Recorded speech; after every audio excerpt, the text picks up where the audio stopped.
இந்திய எதிர்ப்பு போராட்டத்தில் உயிர்நீத்த மொழி போராட்ட தியாகிகளுக்கு அரசியல் தலைவர்கள் மரியாதை செலுத்தினர். தியாகிகள் தாளமுத்து மற்றும் நடராசன் ஆகியோரது சிலைகள் சென்னை எழும்பூரில் நிறுவப்படும் என முதலமைச்சர் மு.க.ஸ்டாலின் அறிவித்துள்ளார். மொழிப்போர் தியாகிகளான தாளமுத்து, நடராசன் ஆகியோரின் தியாகத்தை போற்றும் வண்ணம் சென்னை மூலக்கொத்தளத்தில் அமைந்துள்ள நினைவிடம் 34,30,000 ரூபாய் மதிப்பில் புதுப்பிக்கப்பட்டுள்ளது. மொழிப்போர் தியாகிகள் நாளையொட்டி நடைபெற்ற நிகழ்ச்சியில் கலந்து கொண்ட முதலமைச்சர் மு.க.ஸ்டாலின் புதுப்பிக்கப்பட்ட நினைவிடத்தை திறந்து வைத்தார். இந்த நிகழ்வில் துணை முதலமைச்சர் உதயநிதி ஸ்டாலின் மற்றும் அமைச்சர்கள் உள்ளிட்டோர் கலந்து கொண்டு மொழி போராட்ட தியாகிகளின் திருவுருவப்படத்திற்கு மரியாதை செலுத்தினர். மேலும் மொழி போராட்ட தியாகிகள் தாளமுத்து மற்றும் நடராசன் ஆகியோரது சிலைகள் சென்னை எழும்பூரில் நிறுவப்படும் எனவும் முதலமைச்சர் மு.க.ஸ்டாலின் அறிவித்துள்ளார். இதனிடையே மொழிப்போர் தியாகிகளின் நினைவிடத்தில் மரியாதை செலுத்திய பின்பு செய்தியாளர்களிடம் பேசிய விசிக தலைவர் திருமாவளவன் மொழி போராட்டத்தில் முதலில் உயிர் நீத்தது நடராசன் என குறிப்பிட்டார்.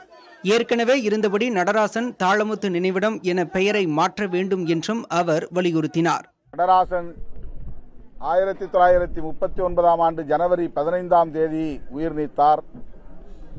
2 மாதங்கள் கழித்து மார்ச் மாதம் தாளமுத்து களப்பலியானார். நடராசன் தாளமுத்து நினைவிடம் என்று இந்த நினைவிடத்திற்கு பெயர் சூட்டப்பட்டிருந்தது.